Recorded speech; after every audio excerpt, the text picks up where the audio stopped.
The funeral had just ended when my husband's boss showed me a secret folder.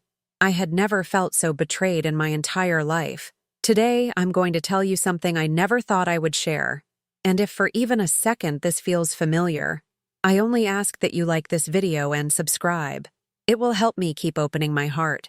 The October wind cut through my black wool coat like it was paper as I stood beside Joe's grave in Graceland Cemetery. 63 years old, and I felt like a ghost haunting my own life. The familiar scent of wet autumn leaves mixed with the lingering smell of his cologne on the jacket I still wore. Old Spice and cigarettes. A combination that once meant comfort, but now felt like a chain around my neck. My fingers traced the worn fabric of my purse, the same one I'd carried to every doctor's appointment, every hospital visit, every sleepless night for the past 5 years. Chicago's South Side had been our home for 37 years. The same cramped apartment on Ashland Avenue where we'd raised our 2 children, where I'd watched Joe's health crumble like old newspaper, where I'd sacrificed everything to keep him comfortable in his final days. The radiator still clanged every morning at 5:30, just like it always had. But now, instead of Joe's labored breathing beside me, there was only silence so thick I could taste it. That morning, after the last mourner had pressed my hand and whispered hollow condolences, I expected to go home to my empty apartment and figure out how to survive on a widow's pension. Instead, Mr. Patterson, Joe's boss from the construction company, approached me with eyes that held something I couldn't identify. Not grief, not sympathy, something darker. "Mrs. Sullivan," he said, his voice careful and measured, "there's something you need to know. Something Joe never told you. Can you meet me at my office tomorrow? There's a folder, a secret folder you need to see." I remember staring at him, my mind struggling to process his words. The photo of Joe and me at Navy Pier from our 20th anniversary seemed to burn in my memory. Both of us laughing, his arm around my waist, before the cancer, before the bitterness, before everything fell apart like dominoes in slow motion. I had believed that grief would finally close this painful chapter of my life. I never imagined it would tear open wounds I didn't even know existed. That night, I sat in our bedroom staring at Joe's empty side of the closet. His work boots still held the shape of his feet. His coffee cup, stained brown from years of rushed morning caffeine, sat unwashed in the sink like a monument to routine. I pulled his favorite flannel shirt to my chest and breathed in the fading smell of him, wondering what secret could be so important that his boss would approach a grieving widow at her husband's funeral. The next morning, I put on my best dress, navy blue with small white flowers, the one Joe said made my eyes look like Lake Michigan in summer. I took the red line downtown to Patterson Construction, my hands shaking as the train rocked and swayed through the tunnels beneath the city. Other passengers read newspapers or stared at their phones, completely unaware that my world was about to crumble for the second time in 3 days. Mr. Patterson's office smelled like sawdust and bitter coffee. His desk was cluttered with blueprints and invoices, but in the center sat a manila folder so ordinary it looked innocent. He gestured for me to sit in the cracked leather chair across from his desk, the same chair where I'd sat 6 months earlier, begging him to let Joe keep working part-time despite his declining health. "Margaret," he began, then stopped, rubbing his temples like he had a headache. "What I'm about to show you, Joe made me promise never to tell you, but you're his widow now, and there are legal matters that need attention, financial matters." My heart started beating like a trapped bird. What kind of financial matters? He opened the folder with trembling fingers, and the first thing I saw was a photograph I'd never seen before. Joe, maybe 10 years younger, standing beside a woman with auburn hair and a bright smile. Her arm was linked through his, and they were standing in front of a house I didn't recognize, a white colonial with blue shutters and a picket fence. On the back, in Joe's handwriting, were the words, "Linda and me, spring 1998. 1998. The year Joe told me he was working double shifts to save money for our retirement. The year I took on extra cleaning jobs to help pay our mortgage. The year I spent Christmas alone because Joe said he had to work overtime through the holidays. "I don't understand," I whispered, though part of me was already beginning to understand too well. Mr. Patterson pulled out more documents, bank statements showing regular transfers to an account I'd never heard of. receipts for hotel rooms in cities where Joe claimed he was working construction jobs. And then, the final blow, a birth certificate dated December 15th, 1999. A little boy named Michael, father listed as Joseph Michael Sullivan. The coffee cup slipped from my hands and shattered on the concrete floor, just like my world was shattering around me. Hot liquid splashed across my dress, but I barely felt it. I stared at that birth certificate until the words blurred together through my tears. Joe had another family, Mr. Patterson said quietly. For 12 years, Linda Morrison. They lived in Naperville. The boy, Michael. He's 13 now. 13 years old. While I was caring for Joe through his first bout with cancer, he had a son I never knew existed. While I was working 2 jobs to keep our apartment, he was paying for another mortgage in the suburbs. While I was sitting alone in hospital waiting rooms, he was playing father to another woman's child. "Where's my money?" I asked, my voice barely a whisper. "Our savings account.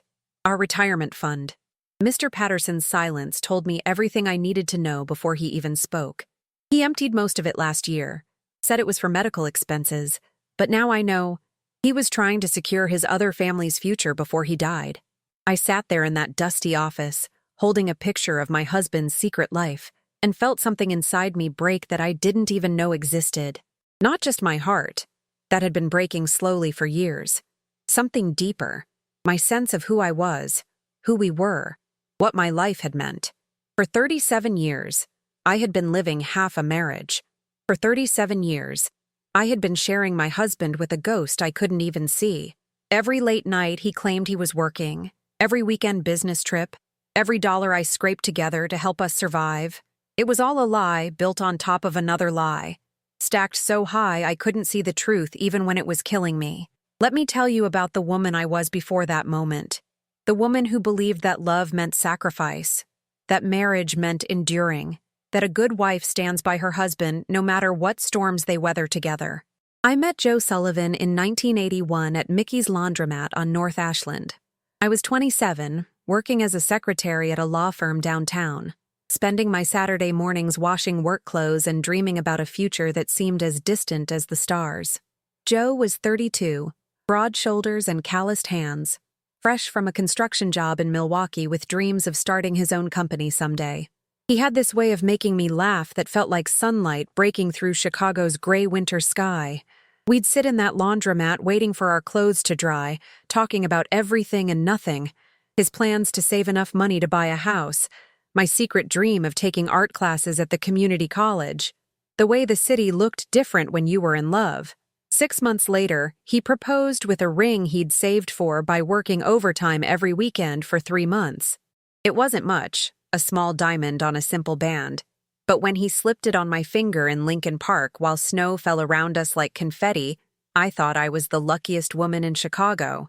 We were married in St. Alphonsus Church in March 1982. I wore my mother's wedding dress, altered to fit my smaller frame, and Joe wore a rented tuxedo that was slightly too big but made him look like a movie star to me. Our reception was in the church basement with folding tables covered in white paper tablecloths, but it felt like a palace because we were surrounded by people who loved us and believed in our future together. The early years were hard but happy. We rented a 1-bedroom apartment above Mrs. Kowalski's grocery store, the kind of place where you could hear every footstep from the neighbors upstairs and smell whatever Mrs. K was cooking for dinner every night at 6 o'clock. Joe worked construction during the day and went to night school to learn about business management. I kept my job at the law firm, learning everything I could about invoices and accounts and the kind of organizational skills that would help when Joe finally started his own company. We talked about children every Sunday morning over coffee and the Tribune, planning names and dreaming about Little League games and school plays. I miscarried twice in those early years. Losses that felt like small deaths, grief that we carried together but never quite knew how to speak about. When I finally got pregnant with Sarah in 1985, we were both so afraid of losing her that we didn't buy a single baby item until I was 8 months along and showing so much I couldn't hide it anymore. Sarah was born on a snowy December morning, screaming and red-faced and absolutely perfect. 2 years later came Tommy, quiet and thoughtful even as a baby, the kind of child who would rather watch the world than demand its attention. Joe was a good father in those days. Not perfect, but present. He taught Tommy how to throw a baseball in Humboldt Park and braided Sarah's hair when I was too tired after working double shifts to help pay for the down payment on our apartment. For 15 years, I thought we were building something solid together. Joe's construction business grew slowly but steadily. We saved money in coffee cans hidden in the kitchen cabinet, talked about maybe buying a house someday, planned family vacations to Wisconsin Dells that we could never quite afford. I took care of the books for his business, staying up late at the kitchen table with a calculator and ledger, making sure every penny was accounted for. Every bill was paid on time. But looking back now, I can see the cracks that were forming even then. The phone calls that ended abruptly when I walked into the room, the business trips that seemed to happen more and more frequently, to places that didn't make sense for the kind of work Joe was doing. The way he'd come home some nights smelling like perfume that wasn't mine, with explanations that sounded reasonable until you thought about them too hard. I made excuses for all of it. Construction work was unpredictable. Clients demanded travel. Other women wore perfume at business meetings. I was a good wife, which meant I trusted my husband even when my instincts were screaming that something was wrong. I sewed the fabric of our marriage back together every time it started to fray, never realizing that Joe was the one pulling at the threads. In 1998, the year of that photograph with Linda, Joe told me his business was expanding. More clients, bigger projects, opportunities that would secure our future. He was working double shifts, traveling more, coming home exhausted but excited about the money we were finally making. I was so proud of him, so grateful for his hard work, so focused on supporting his dreams, that I never questioned why I never saw any of that extra money in our bank account. That was the year I took on weekend cleaning jobs for 3 different office buildings downtown, riding the L at 5 in the morning with a bucket of supplies, scrubbing floors and emptying trash cans to help us save for retirement. I told myself it was temporary, just until Joe's business really took off. I told myself that marriage was about sacrifice, that couples who wanted to succeed had to be willing to work harder than everyone else. I remember coming home one Sunday morning after cleaning offices all night, my back aching and my hands raw from industrial cleaning chemicals, to find Joe dressed in his good clothes, cologne fresh, claiming he had to meet a potential client for brunch. I was too tired to question it, too focused on making breakfast for Sarah and Tommy, too busy being grateful that my husband was working so hard to provide for our family. While I was scrubbing other people's toilets at dawn, Joe was having brunch with Linda Morrison in Naperville. While I was counting pennies to make sure we could pay our electric bill, Joe was opening a savings account for his other family. While I was lying awake at night wondering if we'd ever have enough money to feel secure, Joe was playing house in a suburban colonial with white shutters and a picket fence. The betrayal wasn't just about the other woman, or even the other child. It was about every dollar I'd earned on my hands and knees, every sacrifice I'd made gladly, every dream I'd deferred because I thought we were building something together.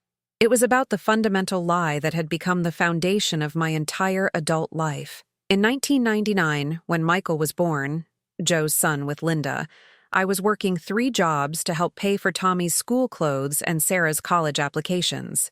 I remember Joe being distracted around Christmas that year, claimed he was stressed about work, but he brought me flowers on New Year's Eve and told me I was the most important person in his world. On December 15, 1999, while I was wrapping presents I'd bought with money earned from scrubbing floors, Joe was in a delivery room in Naperville, holding his newborn son and probably telling Linda the same lies he'd been telling me. How do you process a betrayal that spans decades? How do you reconcile the man who held your hand through miscarriages with the man who was building a second family in secret? How do you separate the real memories from the performances, the genuine moments from the calculated deceptions? Sarah was in college by 2001, studying to be a teacher, calling home every Sunday to check on us. Tommy was finishing high school, talking about maybe joining the military instead of college because we couldn't afford tuition for 2 kids. I was working at the law firm during the day and cleaning offices at night, my body aching constantly but my heart full, because I thought we were sacrificing for our children's futures. Joe would come home to me exhausted and grateful, would hold me close and tell me how much he appreciated everything I was doing for our family. He'd rub my shoulders after long days, make me coffee in the morning before I left for work, kiss me goodbye like a husband who cherished his wife. And maybe, in some twisted way, he did cherish me. Maybe he cherished both of us, his two wives leading his two lives, never realizing that love built on lies isn't love at all. It's just elaborate manipulation dressed up in familiar clothes. The children grew up and moved away. Sarah got married to a nice teacher named David and moved to Minneapolis. Tommy did join the military after all, stationed in Colorado, calling once a month with updates about his life that felt increasingly distant from mine. The apartment on Ashland Avenue grew quiet. Just Joe and me rattling around in spaces that had once been filled with family chaos and laughter. I thought the empty nest years would bring us closer together. Instead, they seemed to highlight how little we actually had to say to each other when we weren't focused on the children. Joe's business began to slow down in the mid-2000s, younger contractors with newer equipment taking jobs that had once been his. He started talking about retirement, about finally having time to travel and enjoy the money we'd worked so hard to save. But there was never enough money somehow. Our savings account remained stubbornly small despite decades of sacrifice. Joe always had explanations. Business expenses, equipment repairs, the cost of maintaining client relationships in a competitive market. I trusted him because that's what wives do, because questioning your husband's financial decisions felt like admitting your marriage was built on quicksand. In 2015, Joe was diagnosed with prostate cancer. I remember sitting in the oncologist's office, holding his hand while the doctor explained treatment options and survival rates, feeling like we were finally facing something together that would either destroy us or make us stronger. I chose to believe it would make us stronger. The cancer treatment consumed our lives for 2 years. Surgery, radiation, chemotherapy that left Joe weak and nauseated and angry at the world. I took leave from the law firm to care for him full-time, sleeping in hospital chairs and learning to administer medications and navigate the maze of insurance claims and medical bills that seemed designed to bankrupt families in medical crisis. Joe's personality changed during treatment. The man who had once made me laugh became bitter and critical, snapping at me for small mistakes, complaining about everything from the food I cooked to the way I folded his clothes. I told myself it was the pain and fear talking, that illness changes people, that my job was to love him through the darkness until we found light on the other side. "Why are you always hovering?" he'd bark when I'd try to help him with something. "Can't you see I need space?" But then he'd have a bad day, weak from chemo, and reach for my hand like a drowning man reaching for a life preserver. "I don't know what I'd do without you, Maggie," he'd whisper. "You're all I have." I lived for those moments of tenderness, evidence that my husband was still in there somewhere beneath the pain and medication and fear. I organized his pills into weekly containers, drove him to appointments, researched clinical trials and alternative treatments, advocated with insurance companies who seemed determined to deny every claim. I became an expert in his disease because I thought expertise was a form of love. The cancer went into remission in 2017, but Joe never quite recovered his strength or his optimism. He'd sit in his recliner for hours, staring out the window at the street where children played and couples walked hand in hand, looking like a man who had lost something he couldn't name. I thought it was depression, something we could work through with counseling or medication or time. I never imagined he was mourning the other life he couldn't live openly anymore, the other family he had to keep secret even as his world was shrinking. I thought his sadness was about facing mortality. I never realized it was about having to choose between his two lives as his time was running out. The final 3 years were the hardest. Joe's health declined gradually but steadily. Not sick enough for hospice, but not well enough to really live. He needed help with medications, with transportation to doctor's appointments, with basic tasks that had once been automatic. I became his caregiver, his chauffeur, his advocate, his companion in a marriage that had become more about duty than love, but still felt sacred to me because I had made vows 37 years earlier that meant something. Our conversations became shorter and more practical. Did he take his morning pills? Did he need help getting dressed? What did he want for dinner? The intimacy of caregiving replaced the intimacy of partnership, and I told myself that this was simply what long marriages looked like. Love evolving into something quieter, but no less real. During those final years, Joe would sometimes stare at me across the dinner table with an expression I couldn't interpret. Not quite guilt, not quite sadness, something more complicated. I thought he was processing his mortality, coming to terms with a life that hadn't turned out quite as planned. I thought his silence was about fear of death, not the weight of secrets he was carrying like stones in his chest. "Do you ever wonder," he asked me one evening in 2019, "what your life would have been like if you'd married someone else?" The question caught me off guard. Why would I wonder about that? I don't know. Sometimes I think about the choices we make, the paths we take, whether we end up where we're supposed to be. I reached across the table and took his hand, fingers that had grown thin and cold with age. "I'm exactly where I'm supposed to be, Joe. With you." He squeezed my fingers, but didn't meet my eyes. "You're a good woman, Maggie. Better than I deserve." I thought it was the cancer talking, the melancholy that comes with serious illness. I thought he was being sentimental about our marriage, grateful for my caregiving, reflective about mortality in the way that sick people often become. I never imagined he was trying to tell me something without actually telling me, searching for absolution for sins I didn't even know he'd committed. The last year of Joe's life was a marathon of medical appointments and insurance battles, and sleepless nights monitoring his breathing, making sure he was taking his medications, helping him navigate the basic tasks of daily living that had become mountainous challenges. I was exhausted in ways I'd never experienced, bone-deep tired that no amount of sleep could cure. My sister Helen would call from Phoenix, where she'd retired with her husband, and ask how I was holding up. "You need to take care of yourself too, Maggie," she'd say. "You can't pour from an empty cup." But how do you take care of yourself when someone else's survival depends on your attention? How do you pour water into your own cup when you're too busy making sure someone else doesn't die of thirst? I thought my exhaustion was noble, evidence of deep love and commitment. I thought I was being a good wife. Joe died on a Tuesday morning in October 2020 at Northwestern Memorial Hospital, with me holding his hand. His last words were, "I'm sorry," whispered so quietly I almost missed them. I thought he was sorry for leaving me, sorry for putting me through years of caregiving, sorry that our love story was ending in a sterile hospital room instead of growing old together on some front porch watching grandchildren play in the yard. I kissed his forehead and told him I loved him and that everything would be okay.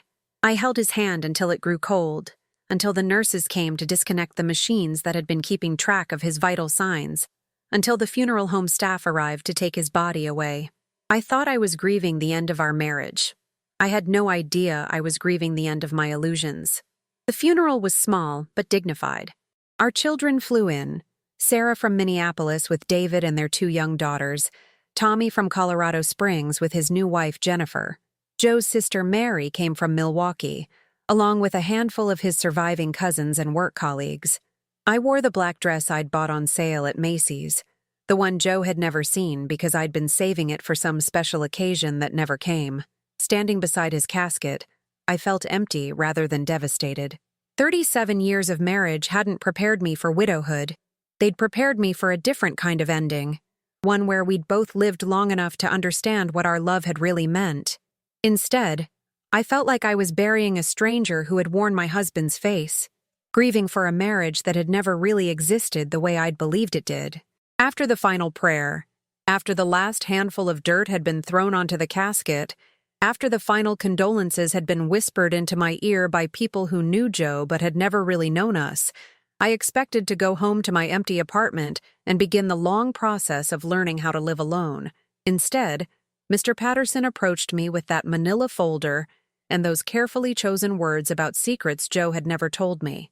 Now I was sitting in his office, holding a birth certificate for a child I'd never heard of, staring at photographs of a life Joe had lived parallel to ours, trying to understand how a man could maintain 2 complete families for over a decade without either one knowing about the other. The mathematical precision of his deception was almost impressive if it weren't so devastating. "How long have you known?" I asked Mr. Patterson. "I suspected for years," he admitted, not quite meeting my eyes. Joe was always vague about where he was working certain jobs, always paid his crew in cash for projects that seemed unusual. But I didn't know for sure until about 6 months before he died. 6 months? My voice cracked like old leather. You knew for 6 months and didn't tell me? He begged me not to, Margaret. Said it would kill you, that you'd been through enough with his illness. He said he was going to handle everything, make sure you were taken care of, that the truth would just cause pain without solving anything. But Joe hadn't handled everything. He'd emptied our savings account, liquidated his business assets, cashed in his life insurance policy to secure Linda and Michael's future, leaving me with barely enough money to pay for his funeral expenses. He'd protected them and abandoned me, choosing his other family in the end because they were younger, needier, more vulnerable than a wife who'd proven she could survive anything. The rest of the documents in the folder painted a picture of financial manipulation that was stunning in its thoroughness. For 12 years, Joe had been living 2 complete lives with mathematical precision: different bank accounts, different insurance policies, different retirement plans. He'd even had a second cell phone with a different number, a second email address, a second identity as a man who could afford to maintain a suburban lifestyle while his first wife worked multiple jobs to keep their apartment. Where is she now? I asked. Linda Morrison? Still in Naperville, as far as I know. The house is paid off. Joe made sure of that. The boy is in 8th grade, plays Little League on weekends. She has no idea that Joe was married before he met her, thinks she was his first and only wife. Another wife who believed she was living in the complete truth of her marriage. Another woman who had no idea she'd been sharing her husband with a stranger. I felt a strange kinship with Linda Morrison, this woman whose existence had destroyed my understanding of my own life. We'd both been married to Joe Sullivan, and we'd both been married to a lie. What am I supposed to do with this information? I asked. Mr. Patterson shrugged, a gesture that felt inadequate for the magnitude of what he'd just revealed. I don't know, Margaret. Joe didn't leave instructions for this part. He just said you deserve to know the truth eventually. Eventually. After 37 years of marriage, after decades of sacrifice and caregiving and believing in a love that was performing for an audience of one, I deserved to know the truth eventually. Not soon enough to make different choices, not soon enough to protect myself financially, not soon enough to have a real conversation with my husband about the life we were actually living versus the life I thought we were sharing. Eventually. I closed the folder and held it against my chest like a shield. Thank you for telling me, I said, though I wasn't sure I meant it. I need to go home and think about this. Walking back to the Red Line station felt like walking through someone else's life. The streets of downtown Chicago looked the same. Michigan Avenue still bustled with shoppers and tourists. The Willis Tower still stood like a giant middle finger pointed at the sky. But everything felt foreign now, like I was seeing the city through different eyes. How many of the couples walking hand in hand were living lies? How many of the families window shopping were built on foundations of deception? On the train ride home, I sat next to a young woman reading a romance novel, completely absorbed in a story about love conquering all odds. I wanted to tap her on the shoulder and warn her, tell her that real love doesn't conquer anything, that real love is often just camouflage for elaborate systems of control and manipulation. But she looked so happy, so hopeful, that I just stared out the window at the passing neighborhoods and wondered how many other women my age were riding this train home to empty apartments filled with lies they'd never suspected. The apartment felt different when I unlocked the door. Smaller somehow, like it had shrunk in the few hours I'd been gone. Joe's recliner still held the impression of his body. His coffee cup still sat in the sink with that brown ring of stain around the rim. His boots still waited by the door like he might come back to put them on. But now everything felt like evidence rather than memory. The coffee cup wasn't a memento of our morning routine. It was proof of how easily he'd maintained his double life. The boots weren't a reminder of the man who'd worked hard to support our family. They were props in an elaborate performance that had lasted decades. I made myself a cup of tea and sat at the kitchen table where I'd balanced our checkbook every month for 37 years, where I'd paid bills and planned budgets and worried about money while Joe was secretly funding an entire second household. The math was staggering when I really thought about it. How much money had he diverted over the years? How much of our financial struggle had been manufactured to hide his other expenses? I pulled out our bank statements from the past year, documents I'd reviewed dozens of times trying to understand how we'd gone from talking about retirement to barely having enough money to pay for Joe's medications. Now I could see the pattern.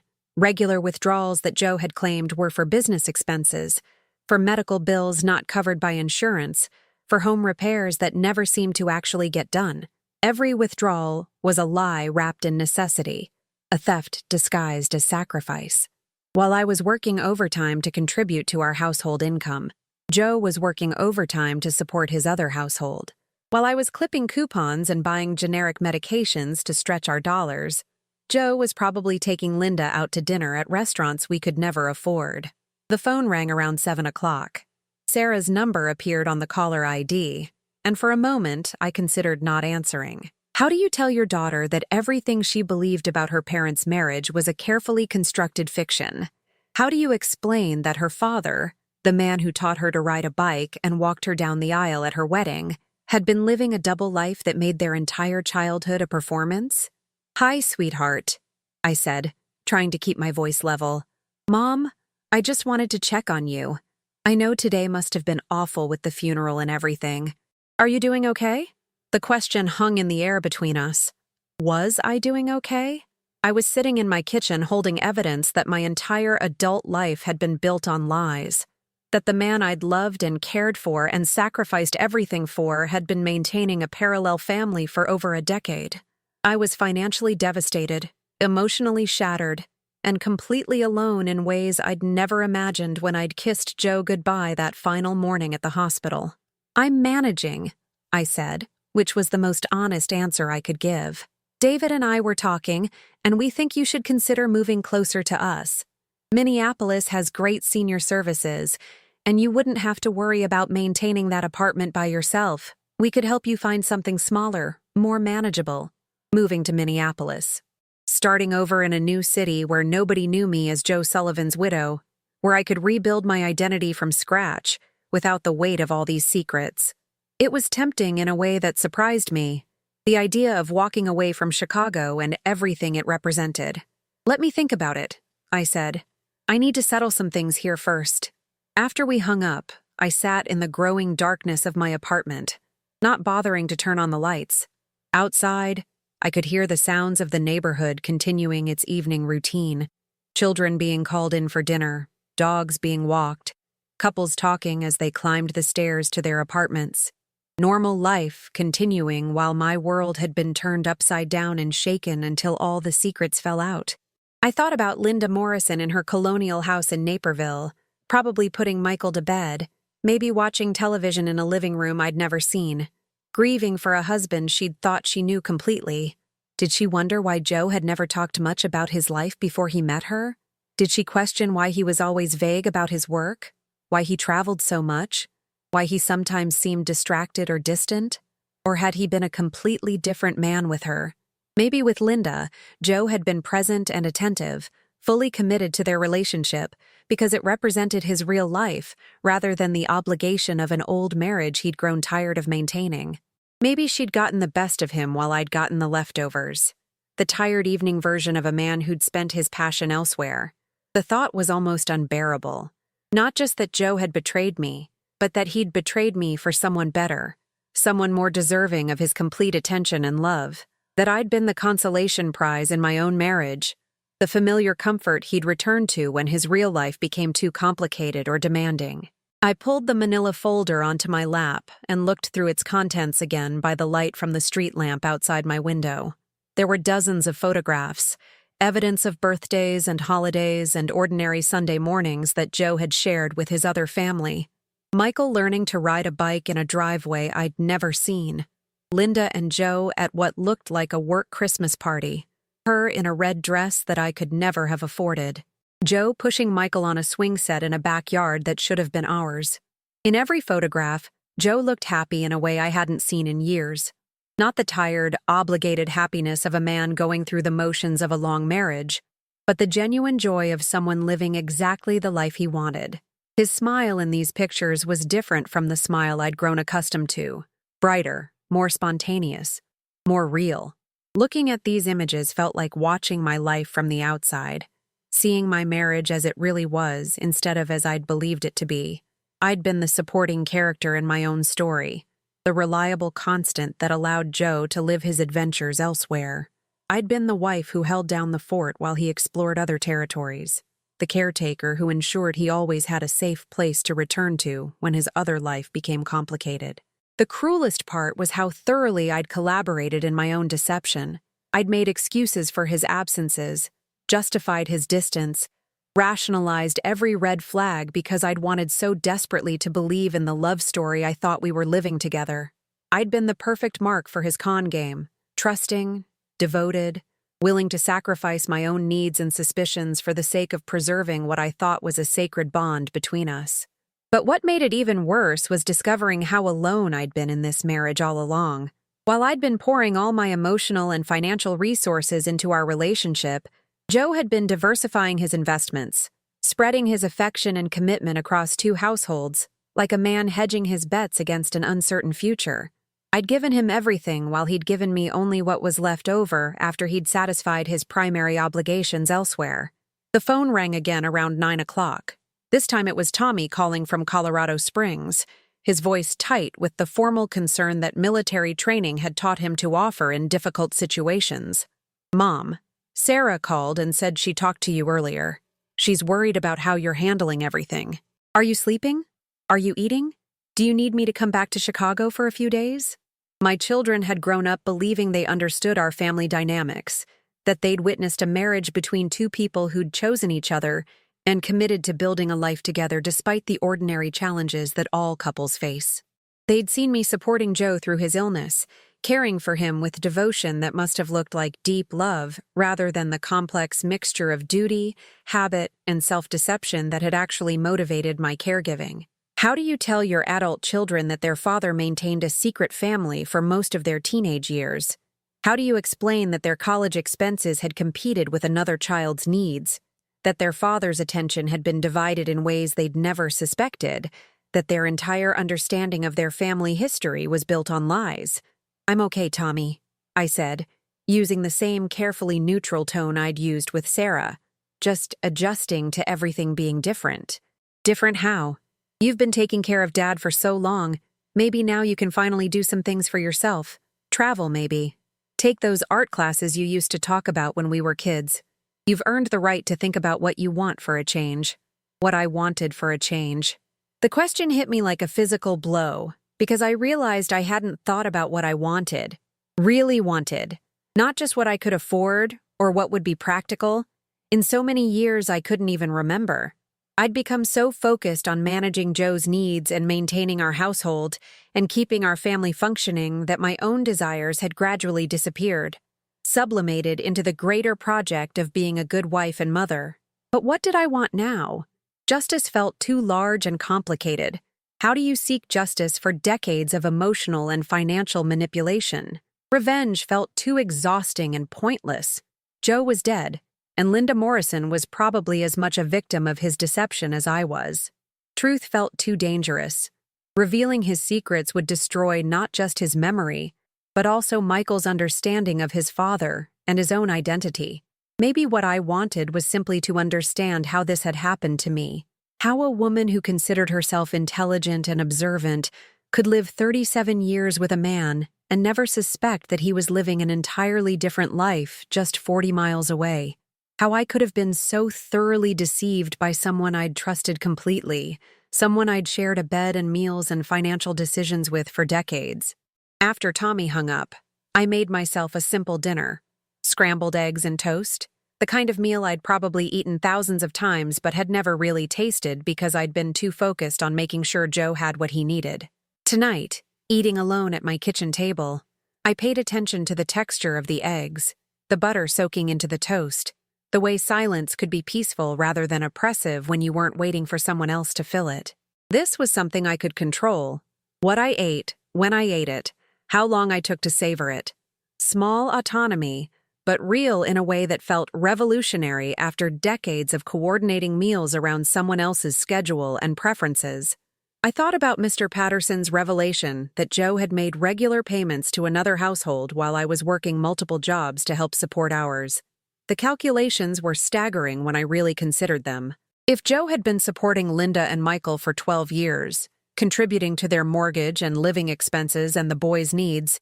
The amount of money involved would have been substantial. Money that could have made our life dramatically different if it had stayed in our household. We could have bought a house instead of renting the same apartment for 37 years. We could have helped Sarah and Tommy with college expenses instead of watching them take out student loans that would burden them for decades.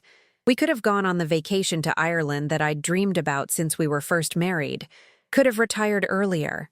Could have lived with dignity and financial security instead of constantly worrying about money. Joe had stolen not just my trust, but my future, diverting resources that should have been building our shared security toward a parallel life that I'd never chosen and never consented to participate in. Every dollar he'd spent on Linda and Michael was a dollar taken from the retirement I'd been working toward, from the medical care I might need as I aged, from the small luxuries that could have made our limited income stretch further toward comfort rather than mere survival. But beyond the financial betrayal was something even more devastating, the emotional theft of having lived a marriage that was only half real. All the conversations we'd had about our future together, our retirement plans, our hopes for watching our children's families grow, our dreams of becoming the kind of old couple who'd survived everything life could throw at them. All of it had been theoretical for Joe, backup plans he'd discussed to maintain the fiction of our partnership while his real emotional investments were elsewhere. I'd been married to a man who was already married to someone else, sharing intimate space with a stranger who knew exactly how to perform the role of devoted husband, while maintaining complete emotional distance from the life we'd supposedly built together. The loneliness I'd felt during the final years of our marriage, the sense that Joe was present but not really here, hadn't been the normal drift of a long relationship. It had been the reality of loving someone whose heart truly lived elsewhere. Sleep came fitfully that night, my dreams filled with images of houses I'd never seen and children I'd never met, conversations I'd never been part of about plans that had never included me. I woke several times in the dark, reaching across the bed for Joe's familiar warmth, before remembering that he was gone, that he'd been gone in ways I was only beginning to understand long before he'd actually died. The next morning, I called Helen in Phoenix. My sister had always been more skeptical about Joe than I'd been comfortable acknowledging, quicker to question his business trips and late nights, more willing to voice concerns that I'd dismissed as jealousy or misunderstanding. Now I wondered what she'd observed that I'd been too invested in my illusions to see clearly. "Helen," I said when she answered, "I need to tell you something about Joe, something I just found out." I told her everything. The folder, the photographs, the bank statements, the existence of Linda Morrison and Michael, the years of financial deception that had left me nearly destitute while Joe had secured his other family's future. Helen listened without interruption, occasionally making small sounds of shock or anger, but mostly staying quiet until I'd finished the entire story. "Oh, Maggie," she said finally, her voice heavy with a mixture of sympathy and something that sounded like relief. "I'm so sorry you had to find out this way, but I have to tell you, I always suspected something like this was going on." "You suspected? Why didn't you say anything?" "What could I say? You were so devoted to him, so convinced that your marriage was solid despite everything I could see from the outside. When I tried to point out things that seemed off, you'd get defensive and make excuses. I learned to keep my mouth shut because I didn't want to lose you over concerns you weren't ready to hear." Helen's words stung because they rang with truth. I remembered conversations over the years when she'd made subtle comments about Joe's travel schedule or asked pointed questions about our finances that I'd deflected or dismissed. I'd interpreted her skepticism as disloyalty to my marriage rather than concern for my well-being, choosing to protect Joe's reputation and my own illusions rather than examining the red flags my sister had been trying to wave. "What did you see that I didn't?" I asked. "The way he talked about work was always vague," she said. "When other men described their jobs, they had specific stories about coworkers and projects and problems they were solving. Joe's work stories were always generic, like he was describing construction work in general rather than his particular experiences. And the money thing never made sense. His business seemed successful, but you were always struggling financially in ways that didn't add up. I thought we were just being careful with money, building toward the future. But what future, Maggie? You never seemed to make progress toward any of the goals you talked about." The house you were going to buy someday. The trips you were going to take when you retired. The financial security you were working so hard to achieve. It was always someday. Never now. Never concrete plans with actual timelines. She was right. Our future had always been theoretical. Something Joe and I discussed in abstract terms but never planned with the specificity that real commitment requires. We'd talked about buying a house for 20 years without ever looking at listings or meeting with a real estate agent. We'd dreamed about traveling without ever opening a savings account specifically for vacation funds. I'd interpreted Joe's vagueness about future plans as masculine discomfort, with details rather than evidence that he didn't actually intend to share those plans with me. I'd assumed that my patience with his tendency to postpone concrete commitments was a virtue rather than a warning sign that he was keeping his options open for reasons I couldn't see. "I should have listened to you," I said. "No, honey. You loved him, and you wanted to believe the best about your marriage. That's not stupid or naive. That's human. The fault here is Joe's, not yours. He's the one who chose deception over honesty, who chose to maintain lies instead of facing the consequences of his choices." After we hung up, I sat with Helen's words and tried to apply them to the woman I was now instead of the woman I'd been yesterday. The woman who discovered that her marriage was a fiction, that her financial security had been stolen, that her understanding of her own life had been fundamentally wrong for decades. But I was also a woman who'd survived everything life had thrown at me so far. I'd raised 2 children while working multiple jobs. I'd cared for a sick husband through years of treatment and decline. I'd maintained a household and managed finances and navigated the complexities of insurance companies and medical bureaucracies. I'd proven to myself that I was capable of handling difficult situations, even if I'd never faced anything quite like this before. The question now was what to do with the information I had. Confronting Linda Morrison would only transfer my pain to another woman who was probably as innocent as I'd been. Exposing Joe's secrets to our children would destroy their memories of their father without providing any practical benefit. Seeking legal action seemed pointless since Joe was dead and the money was gone. What I could do was protect myself going forward. I could make sure that I never again allowed someone else to control my financial future without my full knowledge and consent. I could learn to trust my instincts instead of dismissing them when they contradicted what I wanted to believe. I could stop making excuses for other people's behavior when that behavior harmed me or failed to meet basic standards of honesty and respect. Most importantly, I could stop defining my worth through my ability to sacrifice for other people. The woman who'd worked 3 jobs to support Joe's business, who'd taken care of him through years of illness, who'd managed their household and finances while he was building another life elsewhere, that woman had value that existed independently of her usefulness to other people. I spent the afternoon going through Joe's belongings, not with the sentimental reverence I'd expected to feel, but with the practical efficiency of someone cleaning up after a stranger. His clothes went into bags for donation to the Salvation Army. His tools and work equipment were boxed up to be sold. His personal papers were sorted into piles for filing or destroying, depending on their relevance to settling his estate. In the bottom drawer of his dresser, I found another cell phone I'd never seen before, an older model that looked like it hadn't been used in several months. It was password protected, but I remembered that Joe had always used the same 4 digits for everything, Michael's birth month and day. The phone unlocked on my first try. The text history was devastating in its ordinariness. Messages between Joe and Linda about grocery shopping and school events and weekend plans. Conversations between a husband and wife managing the logistics of family life. Pick up milk on your way home. Michael's game got moved to Saturday. Love you too. See you tonight. The messages spanned years. Evidence of sustained domestic intimacy that made my own interactions with Joe seem formal and distant by comparison. These weren't the communications of a man having an affair. They were the daily exchanges of partners in a primary relationship, people who shared complete lives instead of performing partial connections. I scrolled through months of messages, watching Joe's other life unfold in real time. His concerns about Michael's grades, his enthusiasm for Linda's work promotion, his complaints about the weather and traffic and minor domestic annoyances that married couples share without thinking. The voice in these messages was more relaxed and genuine than the Joe I'd lived with, more present and emotionally available. Reading those messages was like discovering that Joe had been capable of being the kind of husband I'd always hoped he could be. He'd just chosen to be that husband with someone else.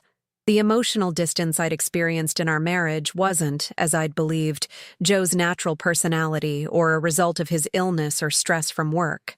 It was a choice he'd made about how much of himself to offer me versus how much to reserve for the relationship that really mattered to him.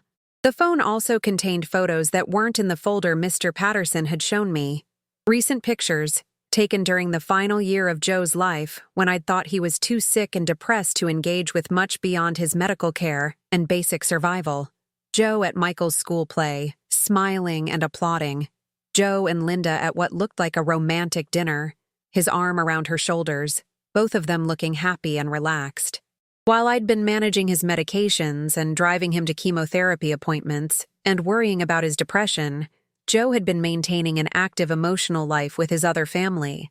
The man who'd seemed too exhausted for conversation with me had apparently had energy for school events and date nights, and the kind of engaged parenting that requires sustained attention and emotional availability. The final text to Linda was dated 3 days before Joe died, sent from his hospital bed while I was in the cafeteria getting coffee. Love you and Michael so much. Take care of each other. Thank you for the best years of my life, the best years of his life. While he was married to me for 37 years, while I was sacrificing my career advancement and financial security and personal dreams to support what I thought was our shared future, Joe was living his best life with Linda Morrison. Our marriage had been his obligation. Their relationship had been his choice. Our time together had been his duty. Their time together had been his joy. I turned off the phone and sat in the silence of my apartment, finally understanding the full scope of what I'd lost and what I'd never actually had. Not just a husband, but the illusion that I'd ever been truly loved by the man I'd devoted my adult life to supporting and caring for. Not just financial security, but the belief that my sacrifices had contributed to something meaningful and shared. Not just my future, but my past, recontextualized now as decades of unknowing participation in someone else's elaborate deception. But I'd also found something in that phone that I hadn't expected, evidence that I was capable of inspiring genuine love, just not from Joe. The woman in those text messages, Linda Morrison, had motivated Joe to be his best self in ways that I apparently never could, which meant that the problem hadn't been that I was unlovable or insufficient as a partner. The problem had been that Joe had chosen to withhold from me the same attention and care he'd freely given to someone else. This realization was both devastating and liberating. Devastating because it confirmed that our marriage had been fundamentally unequal, that I'd been pouring vastly more emotional energy into the relationship than Joe had ever intended to reciprocate. But liberating because it meant I wasn't inherently unworthy of the kind of love and partnership I'd always hoped to share with someone. I'd just been trying to build that partnership with the wrong person, someone who'd been incapable of offering me honesty or genuine commitment. The next few days passed in a haze of practical tasks and emotional processing. I met with the lawyer who was handling Joe's estate, a grim conversation about debts and assets and the realities of what I'd inherited. After his medical expenses and funeral costs, Joe had left me with about $8,000 and the contents of our apartment. No pension, no life insurance policy, no secret investments that would provide financial security in my widowhood. What about the house in Naperville? I asked. The property he was paying for? The lawyer looked confused until I explained what Mr. Patterson had told me about Joe's other family. He made notes and promised to investigate, but warned me that if Joe's name wasn't on the deed, or if he'd transferred ownership to Linda Morrison, there might not be anything to recover. Even if we could prove that he used marital assets to purchase property for someone else, he said, the legal costs of pursuing that claim could easily exceed any recovery. And since Mr. Sullivan is deceased, our options are limited. Limited options. The story of my life as Joe Sullivan's widow. Limited options for financial recovery, for emotional justice, for making sense of what had been done to me and why. Limited options for rewriting the past or securing the future I'd thought we were building together. I also visited the Social Security office to begin the process of claiming survivor benefits, only to discover that they would be based on Joe's earnings from his official employment record, which, thanks to his habit of paying his crews in cash and keeping his business finances deliberately opaque, were substantially lower than what he'd actually been making. The benefits I would receive would be enough to cover basic living expenses, but wouldn't provide the kind of security I'd imagined when Joe and I had talked about retirement. Every practical conversation reinforced the same hard truth. Joe had protected his other family's financial future while leaving me vulnerable and alone. The house in Naperville was paid off, the boys' college fund was secure. Linda Morrison would receive whatever benefits Joe had been entitled to as a single man with no previous marriages. Meanwhile, I was facing the possibility of losing our apartment, trying to figure out how to survive on benefits that wouldn't cover both rent and medical care, wondering if I'd have to move in with Sarah in Minneapolis simply because I couldn't afford to live independently. The cruelest element was how thoroughly Joe had planned for this outcome. His deception hadn't been impulsive or accidental. It had been systematic and deliberate, designed to ensure that his primary loyalties would be protected regardless of what happened to his legal wife. He'd known he was dying and had spent his final months making sure Linda and Michael would be comfortable while leaving me to figure out survival on my own. But anger, I was discovering, could be a form of fuel when properly channeled. Instead of crying or retreating into self-pity, I started making phone calls and asking questions and researching my options with the same determination I'd once applied to managing Joe's medical care. I contacted legal aid organizations about potential remedies for financial elder abuse. I researched whether Joe's business assets could be traced and recovered. I explored options for challenging financial transfers that had been made without my knowledge or consent. Most of the answers I received were discouraging, but the process of seeking them was empowering in ways I hadn't expected. Instead of accepting my victimization as unchangeable, I was taking action to understand my rights and protect my interests. Instead of relying on other people's expertise and charity, I was educating myself about laws and procedures and advocacy resources. For the first time in decades, I was operating as my own primary advocate, rather than as someone else's supportive partner. The woman who'd spent 37 years deferring to Joe's judgment and prioritizing his needs was learning to center her own concerns and fight for her own future. 2 weeks after the funeral, I made a decision that surprised even me. I called Linda Morrison. I found her number in Joe's secret phone, listed under her first name like she was someone he'd talked to every day, which apparently he had. My hands were shaking as I dialed, and I hung up twice before letting the call go through. When she answered, her voice was soft and still thick with grief. "Hello? Is this Linda Morrison?" "Yes. Who is this?" "My name is Margaret Sullivan. I was Joe Sullivan's wife." The silence that followed stretched so long I thought she might have hung up. When she spoke again, her voice was barely a whisper. "That's not possible. Joe wasn't married when we met. He would have told me." "I was married to Joe for 37 years, I said gently. "We lived in Chicago. He died 2 weeks ago, and I just found out about you and Michael." Another long silence. Then, oh my God, this isn't possible." I could hear her crying, and I felt an unexpected wave of sympathy for this woman whose world was crumbling in real time, just as mine had when Mr. Patterson opened that manila folder. We were both victims of the same man's capacity for deception. Both women who'd loved and trusted someone who'd built parallel lives on foundations of lies. "I know this is shocking," I said. "I'm not calling to upset you or blame you. I needed to hear your voice. I needed to know that you were real." 37 years? Her voice broke on the words. "But we were together for 14 years. We lived together. We were going to get married after his divorce was finalized." "What divorce?" "Joe said he was divorced when we met, but then he said there were some legal complications that were taking longer than expected to resolve. He said that's why we couldn't officially marry right away, but that we were married in every way that mattered."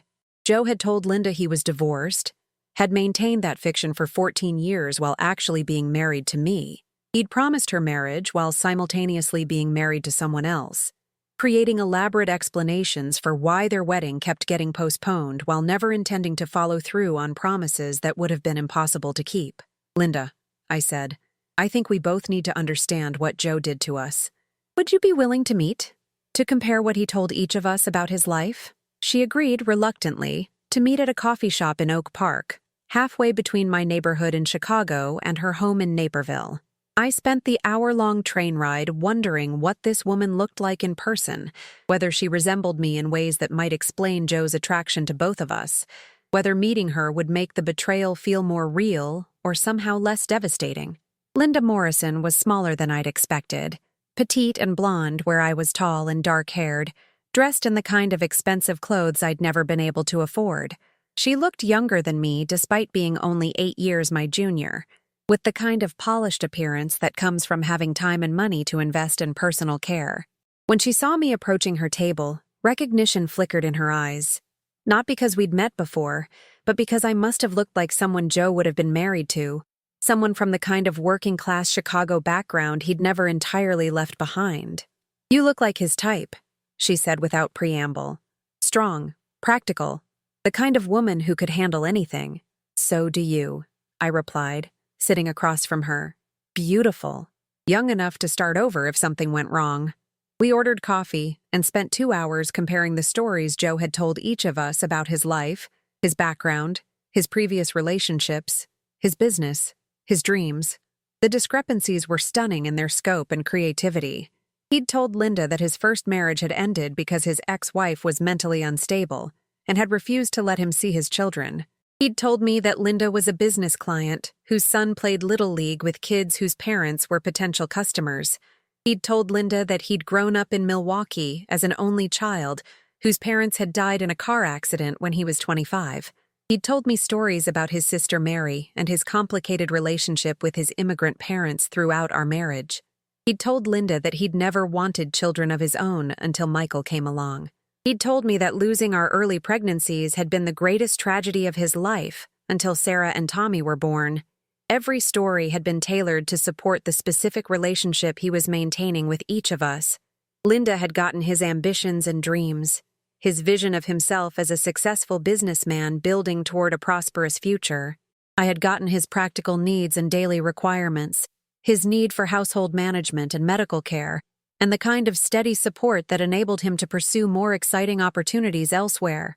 "He told me you were bitter," Linda said at one point, "that you'd become suspicious and controlling after the divorce, that he had to be careful about when and how he communicated with the kids because you tried to use them to manipulate him. He told me you were a client who'd become too dependent on his business services," I replied, "that you'd had some kind of breakdown after your last relationship and needed extra attention to stay confident enough to pay your bills." Both of us had been given just enough information to understand our place in Joe's hierarchy of relationships while being prevented from questioning the arrangements that kept us separate and competing for resources that were deliberately scarce. I'd been cast as the bitter ex-wife who couldn't be trusted with details about his new life. Linda had been cast as the fragile client who needed protection from the complexities of his past. "Michael doesn't know about you," Linda said quietly. "He thinks Joe was his father, full stop. No complicated family history, no first wife or other children. How do I tell a 13-year-old that his father lied about everything?" "I don't know," I admitted. "My children are adults, and I still don't know how to tell them that their father maintained a secret family for half their lives, that their college expenses competed with another child's needs, that their father's attention was divided in ways they never suspected." We talked about money next, comparing what each of us had contributed to Joe's life and what each of us had received in return. Linda had worked as a nurse, making good money that she'd contributed to their household expenses and Michael's care. But Joe had covered the mortgage, paid for Michael's sports equipment and school expenses, taken care of the larger financial responsibilities that had allowed Linda to focus on her career and her son's daily needs. "I thought he was being generous," she said, "supporting us so I could focus on being a good mother and maintain my nursing career. I never realized the money was coming from somewhere else." "From someone else," I corrected gently. "From a wife who was working 3 jobs to help support what she thought was her own household."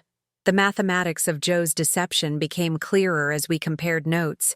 He'd been funneling money from our joint accounts into Linda's household while telling me that business expenses were limiting our ability to save for retirement.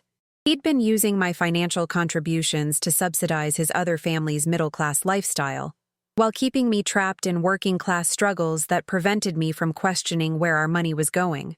Linda looked stricken as she began to understand her unwitting role in my financial exploitation. "I'm so sorry," she whispered. "I had no idea. If I'd known he was married, if I'd known the money was coming from another household. I thought he was just successful, that his business was doing well enough to support us comfortably." "You weren't supposed to know," I said. "That was the whole point of Joe's system. Keep us separate, keep us competing for resources, keep us grateful for whatever attention and support he was willing to provide.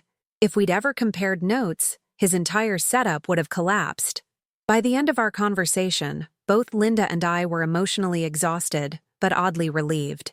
Not because learning the full truth had made anything easier, but because we'd finally found someone else who understood the specific nature of what Joe had done to us. We'd both loved the same man, and we'd both been committed to relationships that existed primarily in our imaginations, fed by carefully constructed lies, and sustained by our own need to believe in love stories that had never actually been real. "What do we do now?" Linda asked as we prepared to leave. "I don't know," I said honestly. "Try to rebuild our lives based on what's actually true instead of what we were told was true. Try to protect ourselves from being deceived like this again. Try to find some kind of peace with what we've lost and what we've learned." We exchanged phone numbers, though both of us weren't sure if we'd ever use them. Our connection was based on shared victimization rather than natural compatibility, and neither of us knew if we'd want reminders of Joe's betrayal or if we'd be better off processing our separate traumas independently. Walking back to the train station, I felt different than I had in weeks. Not better exactly, but more grounded in reality rather than floating in the liminal space between grief and revelation that had characterized my experience since Joe's death. Meeting Linda had confirmed that my marriage had been built on lies, but it had also proved that I wasn't crazy or paranoid or insufficient as a partner. Joe had been capable of maintaining elaborate deceptions with multiple people over extended periods of time. His betrayal of our marriage had been systematic and deliberate rather than impulsive or accidental. This knowledge was painful but also liberating. I could stop wondering what I'd done wrong or how I could have been a better wife. I could stop blaming myself for the emotional distance I'd felt in our marriage or assuming that Joe's lack of engagement was a natural result of long partnership. I could start understanding our relationship as it had actually been, rather than as I'd hoped it was, or as he'd pretended it could be. The train ride home gave me time to think about what I wanted my life to look like going forward. Not just how I would survive financially or legally, but how I wanted to spend the time I had left, what kind of relationships I wanted to build, what kind of woman I wanted to become in my final chapters. I was 63 years old, which felt ancient some days and impossibly young on others. If I was lucky, I might have 20 or 30 years left, potentially more time than I'd spent in my marriage with Joe. This could be a significant portion of my life, not just a brief epilogue to someone else's story. I could choose how to spend these years rather than having them determined by obligations to people who didn't value my contributions or see me as a complete person deserving of honesty and respect. For the first time in decades, my future was entirely up to me. That was terrifying, but also exhilarating in ways I was only beginning to understand. The first thing I did when I got home was call a locksmith to change the locks on my apartment door. Not because I was worried about Joe somehow returning from the dead, but because I wanted a physical symbol of the boundary I was drawing between my old life and whatever came next. The keys to my home would belong only to me and to people I explicitly chose to trust with access to my private space. Next, I opened a new bank account at a different bank, one that had no history with Joe or our joint finances. This account would be mine alone, funded by whatever income I could generate and protected from anyone else's financial decisions or emergencies. I deposited the small amount of money I'd inherited from Joe's estate and promised myself that every dollar I earned going forward would be spent or saved according to my own priorities. I also made an appointment with a financial planner who specialized in helping older adults navigate retirement and estate planning, not because I had substantial assets to manage, but because I needed to understand my options and create realistic plans for supporting myself for the remainder of my life. I wanted professional advice about maximizing my Social Security benefits, managing my limited resources, and avoiding financial mistakes that could leave me vulnerable to exploitation again. These were small steps, practical rather than dramatic. But they felt revolutionary to a woman who'd spent 37 years deferring to someone else's financial judgment and prioritizing someone else's security over her own. Every decision I made independently, every expert I consulted on my own behalf, every dollar I allocated according to my own values, was an assertion of personhood that I hadn't exercised in so long I'd forgotten it was possible. I was also beginning to reconnect with parts of myself that had been dormant during my marriage. I started checking out art books from the library, remembering the classes I'd wanted to take decades ago before Joe's needs and our financial constraints made such pursuits seem selfish and impractical. I signed up for a watercolor workshop at the community college, using money from my new bank account without asking anyone's permission or justifying the expense to anyone but myself. The first class was intimidating in ways I hadn't expected. I was surrounded by people who seemed more confident with brushes and paints than I felt, more comfortable expressing themselves artistically than someone who'd spent decades focused on practical rather than creative problems. But the instructor was patient, and the other students were welcoming, and I discovered that I had instincts about color and composition that had been waiting decades for an opportunity to develop. Painting felt like speaking a language I'd once known fluently but had forgotten through disuse. The movement of brush across paper, the way colors blended and separated when wet, the satisfaction of creating something that existed only because I'd chosen to bring it into being. These experiences reconnected me with a version of myself that predated my marriage, that had interests and capabilities independent of my relationship with Joe. I also started attending a grief support group at the Methodist church in my neighborhood. Not because I was Methodist, but because they welcomed anyone struggling with loss and transition. The group included widows and widowers of various ages, people who'd lost parents or siblings or friends, anyone who was trying to make sense of how to continue living after someone important had died. At first, I wasn't sure how to participate. My grief was complicated by anger and betrayal in ways that seemed different from the other group members' experiences. How do you mourn someone who deliberately deceived you? How do you process loss when you're not sure what you'd actually lost versus what you'd never actually had? But listening to other people's stories helped me understand that grief is always more complex than it appears from the outside. The widow whose husband had been an alcoholic grieved for the man he'd been when sober, while also feeling relief that she no longer had to manage his drinking. The man whose wife had died after a long illness grieved for their partnership, while also feeling guilty about experiencing freedom from caregiving responsibilities. Everyone in the group was mourning not just who their loved ones had been, but who they themselves had been in relation to those people. We were all learning to construct new identities that didn't depend on our roles as wives or husbands or children or caregivers. We were all figuring out how to honor our connections to people who were gone, while also claiming space to become whoever we were meant to be next. Grief isn't just about missing someone, the group facilitator said during one session. It's about adjusting your understanding of yourself and your life to accommodate the reality of their absence. Sometimes that adjustment reveals things about your relationship or your circumstances that are difficult to face, but facing them is part of healing. Facing them is part of healing. I wrote those words in the notebook I'd started keeping to track my thoughts and reactions as I processed everything that had happened. Facing the reality that my marriage had been built on lies. Facing the fact that I'd been financially and emotionally exploited for decades.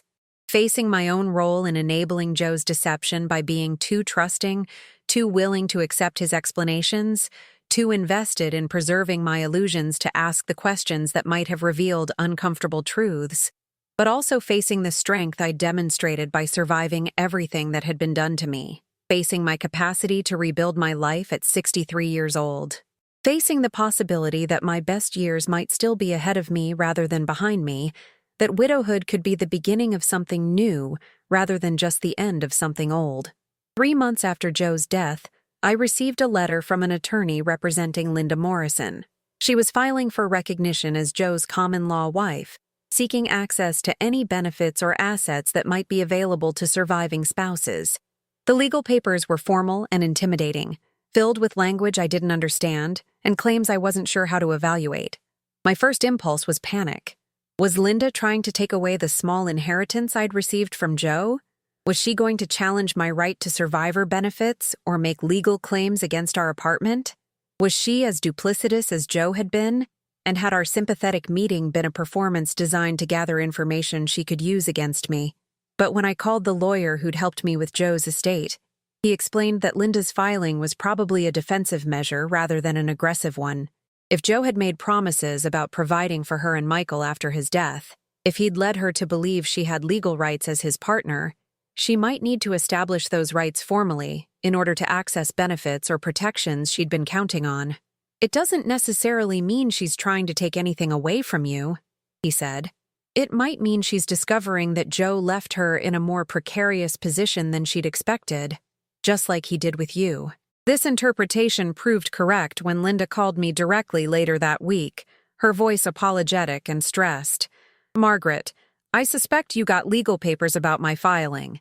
I want you to know that I'm not trying to take anything away from you, but I just found out that Joe never put my name on our house deed, never named me as a beneficiary on any policies, never made any legal arrangements to provide for Michael if something happened to him. My lawyer says I need to establish some kind of legal recognition of our relationship, or Michael and I could lose everything." As Linda explained her situation, I began to understand how comprehensively Joe had failed both of his families. He'd maintained the fiction of commitment to both of us while actually protecting neither of us, leaving both households vulnerable to the kind of financial devastation that widows often face when their husbands die without proper estate planning. Linda had believed she was Joe's primary partner, the woman he'd chosen to build his real life with, but he'd never taken the legal steps necessary to secure her future. I had believed I was his legitimate wife with legal protections and inheritance rights, but he'd depleted our joint assets and left me with minimal resources for survival. Both of us had been living in relationships that felt secure, but were actually precarious, dependent on Joe's continued presence and earning power in ways he'd never acknowledged or planned for. "What do you need from me?" I asked. "Just not to fight my filing. Let me establish that Joe and I were in a committed relationship so that Michael might be eligible for survivor benefits. I'm not trying to challenge your legal marriage or take anything you inherited. I just need to protect my son." I agreed to support her filing, not because I felt generous, but because I understood that we were both victims of the same man's irresponsibility and selfishness. Joe had created a situation where his two families might have had to compete for limited resources, but we didn't have to perpetuate that competition. We could choose to support each other's attempts to survive the consequences of his deception. This decision felt like another step toward defining the kind of person I wanted to be in my post-Joe life. Not someone who hoarded grievances or sought revenge against other victims, but someone who extended compassion and support when possible, who recognized shared humanity even in complicated circumstances. The grief support group had taught me that healing doesn't require punishing everyone who'd been touched by the same trauma you'd experienced. Sometimes healing requires breaking cycles of harm rather than perpetuating them, choosing responses that create dignity rather than destruction. Summer arrived early that year, and with it came opportunities I hadn't expected. The watercolor instructor from my community college class mentioned that several local coffee shops and galleries displayed student artwork on rotation, offering beginning artists chances to show their work publicly. I submitted 3 small paintings: a Lake Michigan sunset, a scene from Lincoln Park, a still life with flowers from my windowsill garden, and was surprised when all 3 were accepted for display at a coffee shop in Ukrainian Village. The opening reception felt surreal, like I was attending someone else's life rather than my own. People I'd never met stood in front of paintings I'd created, talking about color choices and brushwork techniques and emotional resonance, treating my work as legitimate art, worthy of serious consideration. A woman about my age bought the Lake Michigan sunset painting, saying it reminded her of summer evenings from her childhood when her family would picnic along the lakeshore. "You've captured something that feels very true about this city," she said. "The way the water and sky become the same color at certain times of day, like the horizon disappears and everything becomes possible. Like everything becomes possible." I thought about her words for days afterward, wondering if they might be accidentally prophetic rather than just descriptive of my painting technique. I also started volunteering at the senior center, where I'd taken Joe for physical therapy during his final year. Not as someone providing care, but as someone offering administrative support, helping with intake forms, organizing social activities, connecting new clients with appropriate resources. The work was part-time and unpaid, but it gave me structure and purpose that felt different from the duty-driven caregiving that had consumed so much of my marriage.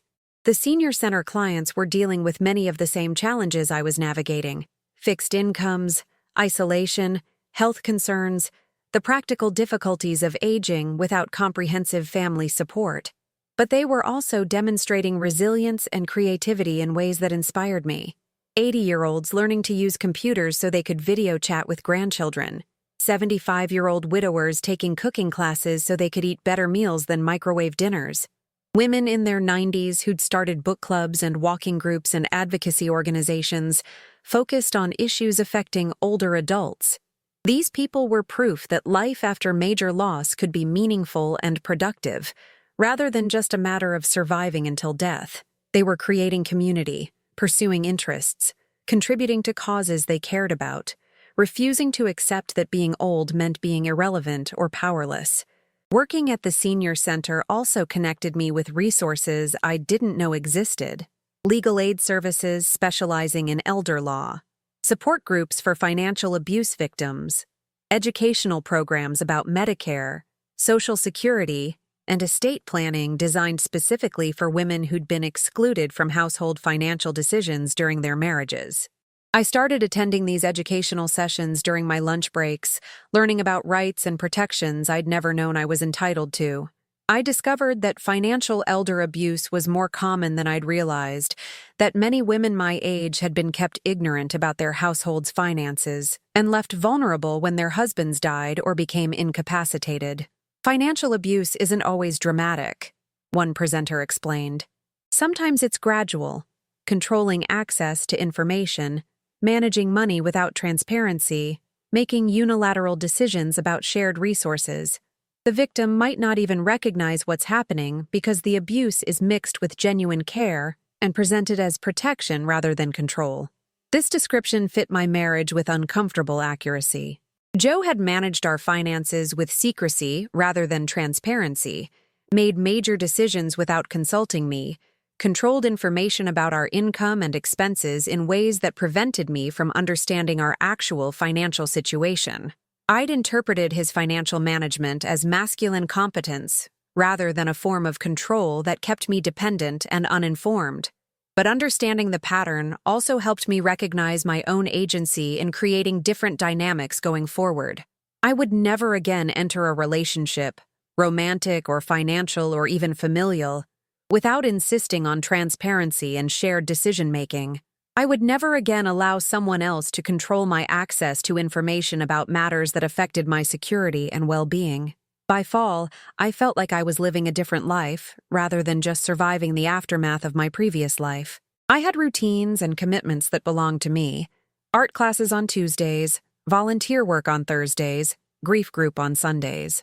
I had a small but growing community of people who knew me as Margaret rather than as Joe's wife or Joe's widow, who valued my contributions and insights independently of my relationship to anyone else.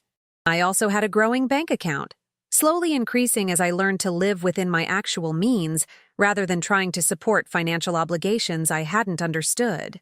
The Social Security benefits that had seemed inadequate when I'd first calculated them turned out to be capable of supporting a modest but comfortable lifestyle when I wasn't unknowingly subsidizing someone else's household expenses. For the first time in decades, I was spending money on things I enjoyed rather than just things I needed: art supplies, books, the occasional dinner out with new friends from my classes, and volunteer work. Small indulgences that would have seemed irresponsible during my marriage, but felt reasonable now that I understood exactly how much money I had and how it needed to be allocated to ensure my long-term security. I was also becoming more physically active than I'd been in years. Without the constant responsibility of managing someone else's medical crises and daily care needs, I had energy for walking and swimming and activities designed to maintain my own health, rather than just responding to someone else's decline. I started taking long walks along the lake shore, swimming laps at the local community center, attending yoga classes specifically designed for older adults. This physical activity was improving my mental health in ways I hadn't expected. The endorphins from exercise were helping manage the depression and anxiety that had characterized the early months of my widowhood. The social connections from group activities were providing friendship and support that felt different from the caregiving relationships that had dominated my marriage years. But the most significant change was internal, a growing sense that I mattered as an individual human being rather than just as someone else's supporter or caregiver. That my opinions were worth expressing, my needs were worth advocating for, my dreams were worth pursuing regardless of whether they served anyone else's agenda or contributed to anyone else's success. This shift in self-perception was subtle but revolutionary. For so many years, I'd defined my value through my usefulness to other people, my ability to manage Joe's needs, support my children's goals, maintain our household, earn money that contributed to our family's financial survival.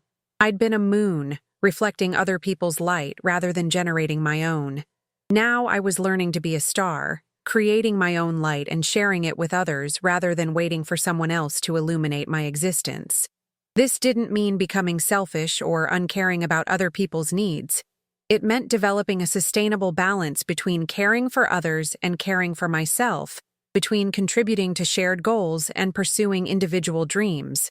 The anniversary of Joe's death arrived more quietly than I'd expected. I'd anticipated a difficult day full of memories and emotional processing, but instead, it felt like marking the end of a difficult year rather than reliving a traumatic experience. I visited his grave not to commune with his spirit or seek forgiveness for my anger, but to acknowledge that chapter of my life was definitively closed, and that I'd survived its ending. Standing beside his headstone, I felt more peaceful than I'd expected. Not because I'd forgiven him. Forgiveness felt too large and complicated for what he'd done, but because I'd stopped allowing his betrayal to define my understanding of myself and my possibilities. He'd hurt me profoundly, but he hadn't destroyed me. He'd lied to me systematically, but he hadn't prevented me from learning to distinguish truth from fiction going forward. "I don't know if you can hear me," I said aloud, feeling self-conscious but needing to speak the words anyway. "I don't know if you're sorry, or if you would do things differently if you could. But I want you to know that I'm going to be okay. I'm going to be more than okay. I'm going to be happy in ways I never was when I was trying to make you happy." Walking away from that cemetery, I felt lighter than I had in years. Not because grief had ended.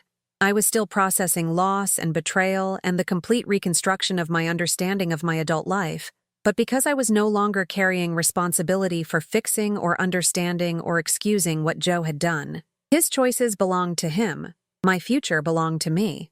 A few weeks later, Linda Morrison called to tell me she'd decided to move back to Minnesota with Michael, closer to her sister's family, and farther from the memories and complications of her life with Joe. She'd sold the house in Naperville and was using the proceeds to buy a smaller home near Minneapolis, where she could start over with cleaner history and fewer reminders of the relationship that had defined her adult life for 14 years. "I keep thinking about what you said," she told me, "about Joe choosing to be a different man with me than he was with you. It makes me wonder if I ever really knew him, if any of the love I felt was based on someone real or just someone he was pretending to be." I understood her confusion because I'd wrestled with identical questions. How do you process love for someone who'd never actually existed in the form you'd loved them? How do you separate genuine emotions from responses to manipulation? How do you trust your ability to recognize authentic connection when you'd been so thoroughly deceived by someone you'd trusted completely? "I think the love we felt was real," I said, "even if it was based on incomplete information. We loved the men Joe showed us when he was trying to be his best self with us. Those versions of Joe weren't completely false. They were parts of who he could be when he wanted to be. The tragedy is that he chose to share those parts of himself selectively instead of trying to become that person consistently." Linda was quiet for a long time. Then, "Do you think we'll ever be able to trust men again? To believe someone who says he loves us?" "I don't know," I admitted, "but I think maybe that's not the right question." Maybe the question is whether we'll ever trust ourselves again to recognize when someone isn't treating us with the honesty and respect we deserve. Whether we'll be willing to demand transparency instead of accepting excuses. We talked for another hour about practical matters. She was having Joe's name removed from Michael's school records, changing her own last name back to her maiden name, helping Michael navigate the adjustment to a new city and school system during his first year of high school. But underneath the logistics was the shared project of rebuilding our identities as women whose understanding of ourselves had been fundamentally damaged by someone else's deception. "I'll probably never see you again," Linda said before we hung up. "But I want you to know that meeting you probably saved my sanity. Knowing that I wasn't the only one, that his deception was systematic rather than personal, it helped me stop blaming myself for not seeing through his lies." "You helped me too," I said. "Talking to you made me realize that Joe's problems were about Joe, not about me not being lovable enough or good enough to inspire honesty. He was capable of being honest and loving. He just chose not to be with me." After Linda moved away, I felt like the final chapter of my entanglement with Joe's deception had been closed. There were no more secrets to uncover, no more victims to connect with, no more legal or practical matters requiring my attention. I was free to focus entirely on my own life, rather than cleaning up the mess someone else had created. This freedom was both exhilarating and intimidating. For so many years, my time and energy had been consumed by other people's needs and crises that I'd forgotten how to identify and pursue my own goals. What did I want to do with the rest of my life? Who did I want to become? What kind of relationships did I want to build? What kind of legacy did I want to leave? These weren't questions I could answer quickly or easily, but they were the right questions to be asking. For the first time in decades, my future was entirely open, limited only by my imagination and my willingness to take risks on my own behalf. I decided to start by addressing one of the dreams I'd deferred for so long I'd almost forgotten it existed: travel. During my marriage, Joe and I had talked about visiting Ireland someday, exploring the small villages where my great-grandparents had lived before immigrating to Chicago in the 1890s. But those conversations had always been theoretical, someday plans that competed with more immediate needs and never progressed to actual itinerary planning or ticket purchasing. Now I had the time and, with careful budgeting, enough money to take that trip. Not as part of a couple exploring shared heritage, but as a woman claiming space to connect with her own family history independently. I started researching flights and accommodations, studying maps of County Cork where my great-grandmother had been born, reading about genealogy resources that might help me trace family connections that predated my marriage and my life in America. Planning that trip felt revolutionary in unexpected ways, making decisions based solely on my own interests rather than negotiating with someone else's preferences. Choosing accommodations that appealed to me rather than compromising on comfort or budget to satisfy someone else's standards. Creating an itinerary that reflected my own pace and priorities, rather than managing someone else's needs or limitations. I booked a 2-week tour of Ireland for the following spring, timed to coincide with my 64th birthday. It would be my first solo vacation, my first international travel, my first major financial expenditure that served no one's needs but my own. The woman who'd spent decades asking permission for small purchases was planning a significant adventure without consulting anyone but herself about whether it was appropriate or affordable. The grief support group celebrated my travel plans with enthusiasm that surprised me. I'd expected gentle concern about the safety and wisdom of solo international travel for older women, but instead I received encouragement and practical advice and vicarious excitement from people who understood that claiming new experiences was part of healing from significant loss. "My husband always said he wanted to visit Scotland," said Eleanor, a woman whose husband had died 3 years earlier. "We talked about it for 30 years, but never went because there was always something more urgent to spend money on. After he died, I realized I could still go to Scotland, just not with him. It was one of the best decisions I've made." Several group members shared similar stories. Trips taken alone after decades of deferring travel plans. New hobbies pursued without having to negotiate anyone else's interest or schedule. Living situations changed to better reflect their individual needs rather than couple compromises. These stories helped me understand that my Ireland trip wasn't an indulgence or an escape, but part of the larger project of learning to live as an individual rather than half of a partnership. Winter arrived with unusual mildness that year, allowing me to continue my long walks along the lake shore well into December. These walks had become a form of meditation, time for processing thoughts and emotions without the distractions of conversation or activity. I could think through problems, plan future projects, simply exist in my own company in ways I'd forgotten were possible. One afternoon in late December, walking north along the lakefront path, I encountered a woman about my age feeding ducks near the Fullerton Avenue harbor. She was elegantly dressed despite the cold weather, with silver hair pulled back in an elaborate bun, and the kind of confident posture that suggested someone comfortable with herself and her place in the world. "They're not supposed to eat bread," she said as I approached, gesturing toward the ducks. "But I bring them special duck food from the pet store. They seem to appreciate the effort." We struck up a conversation that continued for over an hour, covering everything from duck feeding protocols to Chicago politics to shared experiences of widowhood and reinventing life after major loss. Her name was Catherine, and she'd lost her husband 5 years earlier to a heart attack that had left her suddenly single after 42 years of marriage. "The hardest part wasn't the grief," she said. "It was learning how to make decisions by myself after decades of considering someone else's opinion about everything. What to have for dinner, what television show to watch, whether to buy new curtains for the living room. I'd forgotten how to trust my own judgment about even small things." Catherine's experience resonated with my own struggles to rebuild confidence in my individual judgment and preferences. Living with Joe, especially during his illness, had trained me to prioritize his needs and opinions so consistently that I'd lost track of my own instincts about everything from major life decisions to daily routines. "How did you learn to trust yourself again?" I asked. "Practice," she said simply. "I started with small decisions and worked my way up to bigger ones. I painted my bedroom a color my husband would have hated, but that I loved. I tried restaurants he never would have wanted to visit. I bought clothes that reflected my taste, rather than what he'd found attractive. Eventually, I learned that my judgment was actually quite good when I bothered to pay attention to it. We made plans to meet for coffee the following week, and that coffee date became a weekly tradition that evolved into a genuine friendship.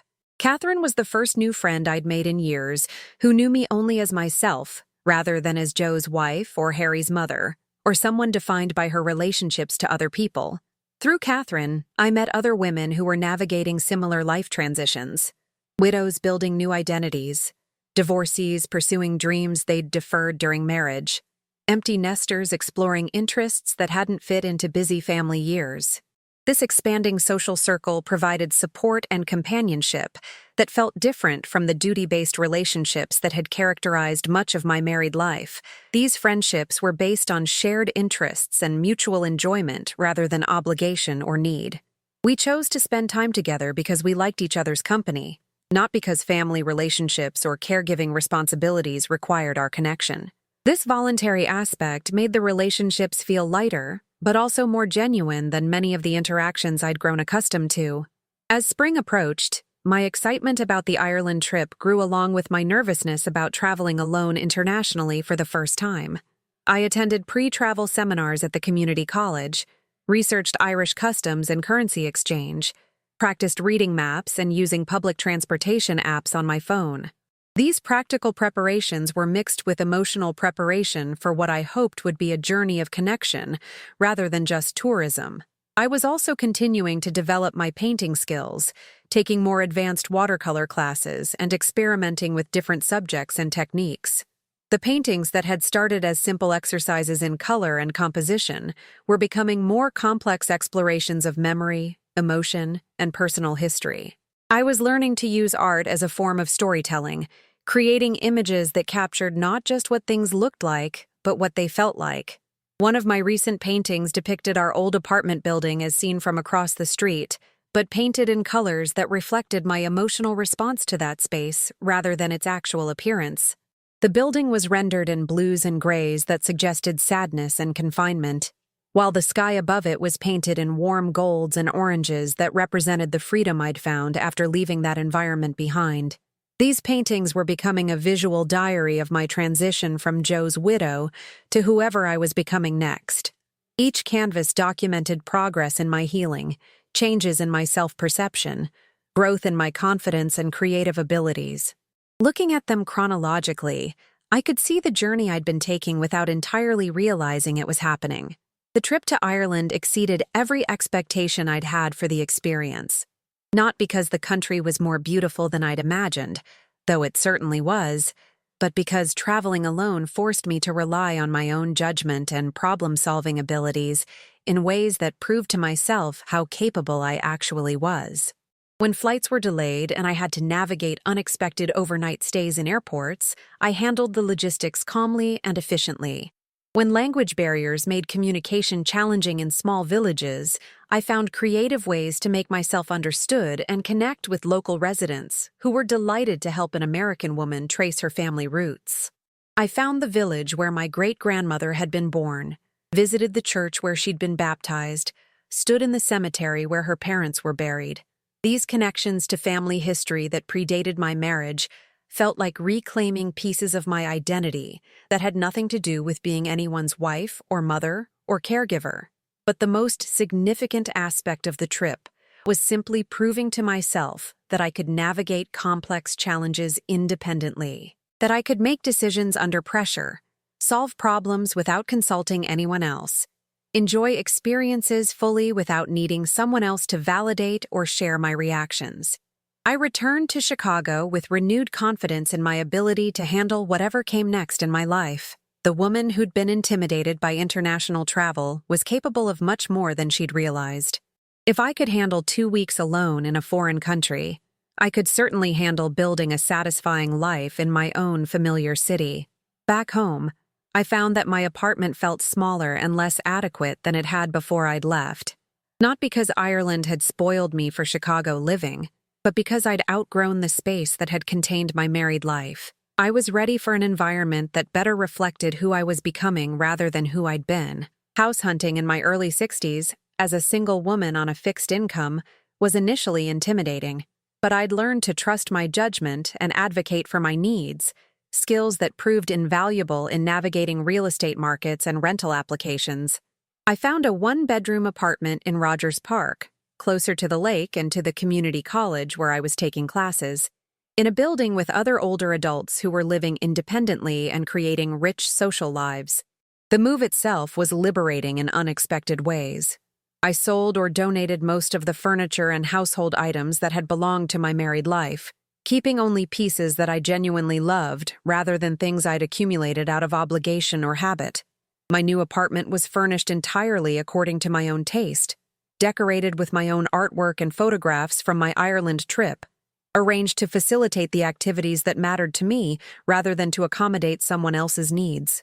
For the first time in my adult life, I was living in a space that reflected only my personality and preferences.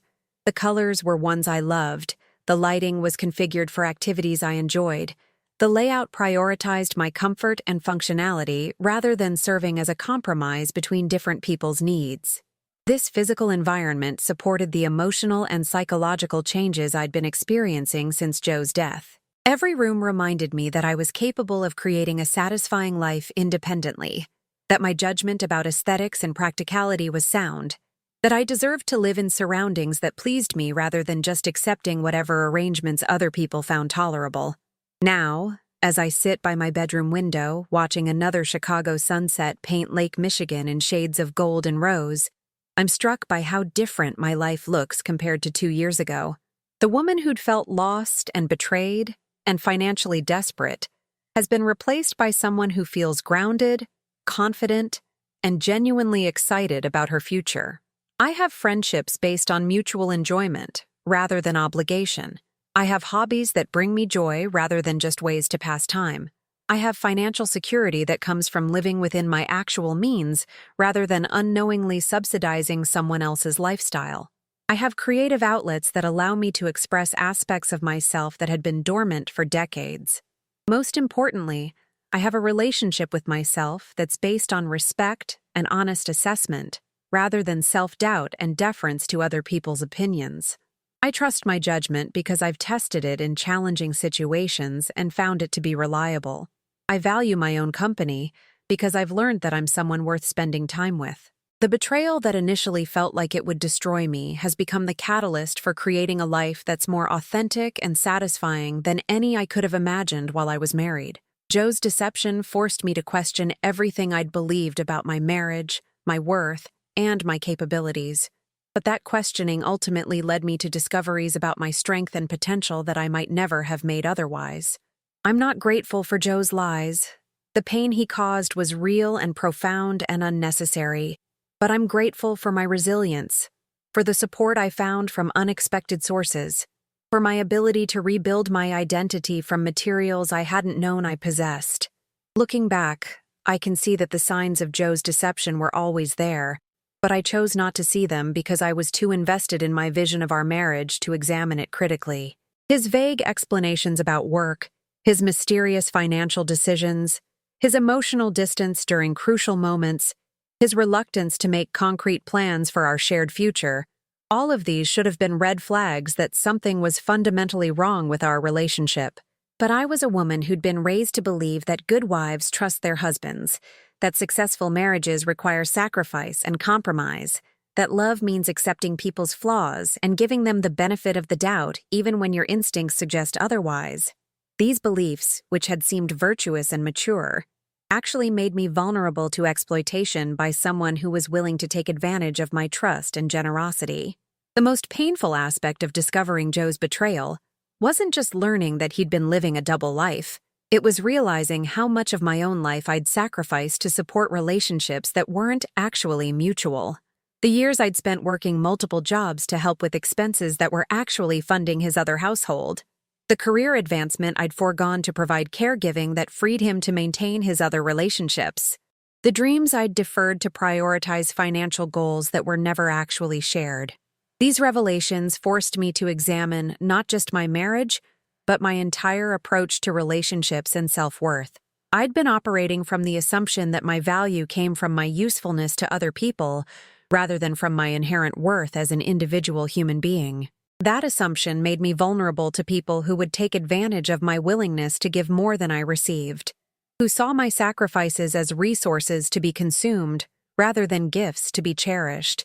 Learning to value myself independently of my contributions to other people's lives has been the most significant change I've made since Joe's death. It's allowed me to form relationships that are based on mutual respect and genuine affection, rather than on unequal exchanges of support and attention. It's enabled me to pursue goals that serve my own development, rather than just helping other people achieve their objectives. This shift hasn't made me selfish or indifferent to other people's needs. If anything, it's made me more capable of offering genuine help and support, because I'm operating from abundance rather than depletion, from choice rather than obligation. When I volunteer at the senior center or help a friend through a difficult situation, I'm doing so because I want to contribute, not because I feel guilty about focusing on my own life. The woman who was once Joe Sullivan's wife, exhausted, exploited, invisible, has been replaced by Margaret, who paints watercolors and travels solo, and lives in a beautiful apartment that reflects her own taste and priorities.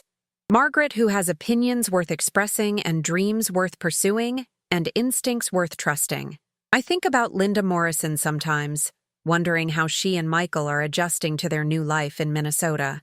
I hope she's finding her own path toward healing and rebuilding, her own ways of reclaiming the parts of herself that Joe's deception had obscured. I hope Michael is resilient enough to integrate the complicated truth about his father, without allowing it to damage his ability to trust or love in the future. I also think about Sarah and Tommy, who eventually had to learn about their father's double life when legal and financial matters made secrecy impossible. Both of them struggled with the revelation, dealing with anger and disappointment and confusion about their own childhoods and family memories. But both of them ultimately supported my decision to build a new life, rather than just surviving the aftermath of the old one. "I'm proud of you, Mom," Sarah said during her most recent visit to Chicago. "You could have spent the rest of your life feeling sorry for yourself or bitter about what Dad did. Instead, you've created something beautiful from something awful. That takes courage I'm not sure I would have."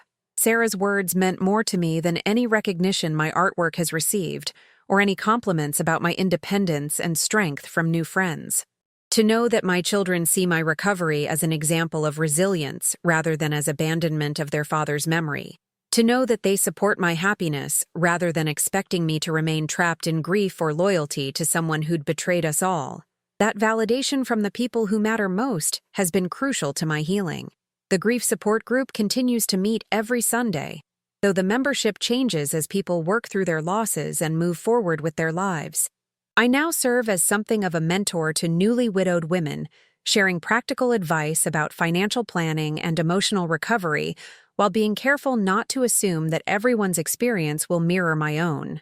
Grief is different for everyone, I tell women who are in the early stages of loss. Don't let anyone tell you how long it should take or what it should look like.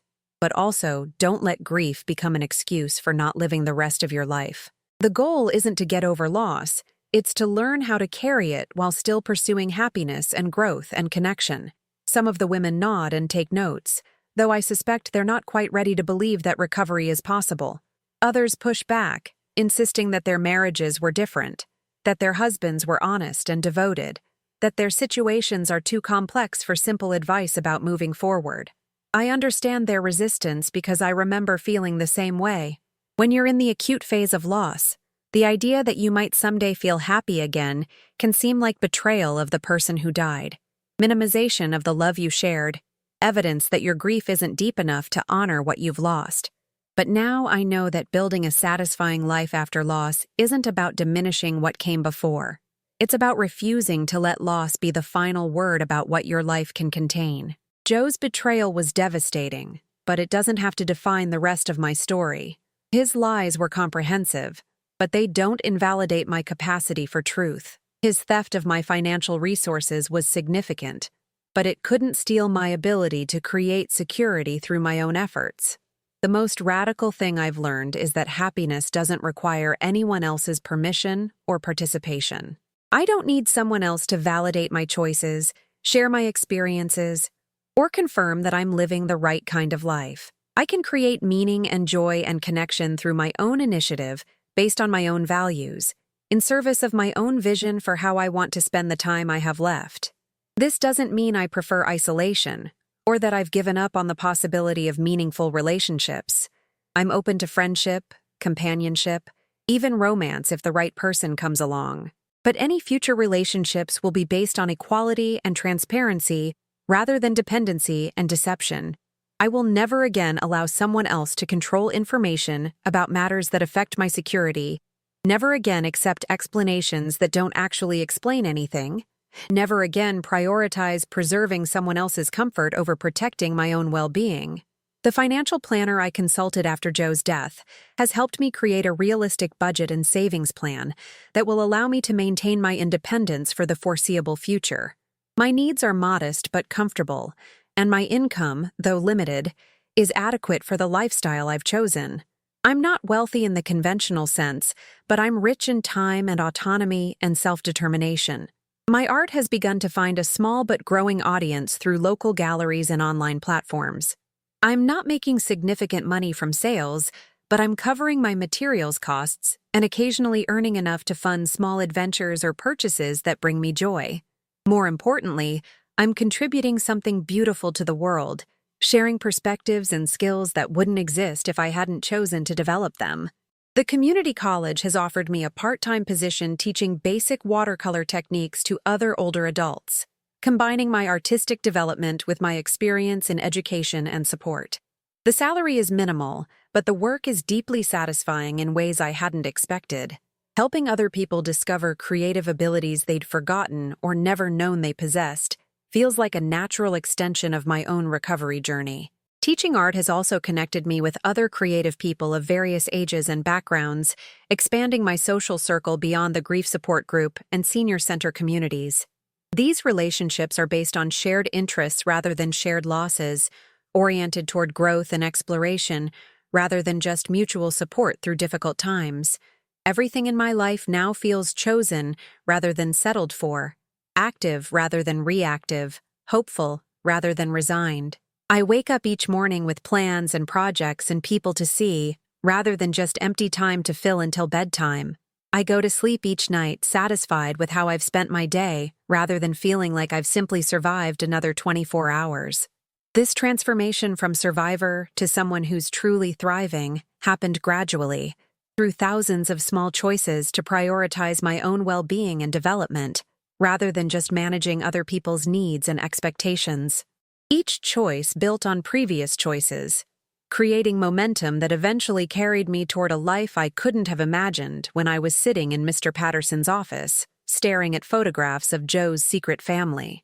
The woman in those photographs, Joe's other wife, his real partner, the recipient of his genuine attention and affection, once seemed like evidence of my own inadequacy and unworthiness. Now she seems like proof that I deserved better than what Joe chose to give me, that I was capable of inspiring deep love and commitment, but happened to be married to someone who was incapable of offering those things honestly.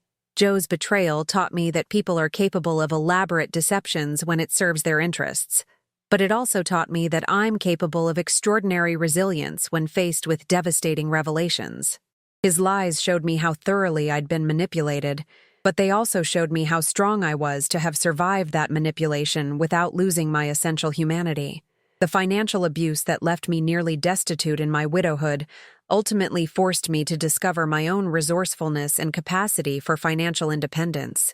The emotional abandonment that characterized the final years of our marriage prepared me for the solitude I've learned to value and enjoy. The betrayal that initially felt like it would destroy me became the foundation for building a life more authentic and satisfying than any I'd lived before. I'm not the same person I was when this story began. The woman who stood beside Joe's grave, feeling lost and confused and financially desperate, has been replaced by someone who feels grounded, confident, and genuinely optimistic about her future. The widow who discovered her husband's 37-year deception has become an artist, teacher, friend, adventurer, a complete person rather than just someone defined by loss. If you're listening to this story because you recognize elements of your own experience in mine, I want you to know that recovery is possible even from the most comprehensive betrayals. That starting over at 60, 70, even 80 is not only survivable, but can lead to the most rewarding years of your life. That the strength required to endure exploitation is the same strength that can power extraordinary transformation when redirected toward your own healing and growth. You don't have to forgive people who have betrayed you, and you don't have to remain trapped by what they've done to you. You can acknowledge the damage without allowing it to determine your future. You can honor your losses without making loss the central organizing principle of your remaining time. Most importantly, you can choose yourself, your happiness, your security, your dreams, your peace of mind, in ways you may never have felt free to choose before. The people who truly love you will support those choices. The people who don't weren't serving your best interests anyway. Your suffering does not define you, but your courage to break free will. Have you ever lived or known someone who lived something like this? Please, comment below and share your own story of finding strength after betrayal. Your experience might be exactly what someone else needs to hear today. Like this video if my story resonated with you, and subscribe to this channel if you want to hear more stories about resilience, recovery, and the courage to rebuild life after loss. Together, we can remind each other that it's never too late to choose ourselves, and that sometimes the most beautiful chapters of our lives begin after we thought the story was over. Thank you for listening to my heart. Thank you for caring enough to hear this story through to its end. And thank you for believing that people like us, people who have been hurt deeply but have chosen healing anyway, deserve happiness and respect, and the chance to write our own endings to the stories others tried to write for us. From my window overlooking Lake Michigan, where the sunset reminds me daily that endings can be beautiful too, I wish you courage for your own beginning.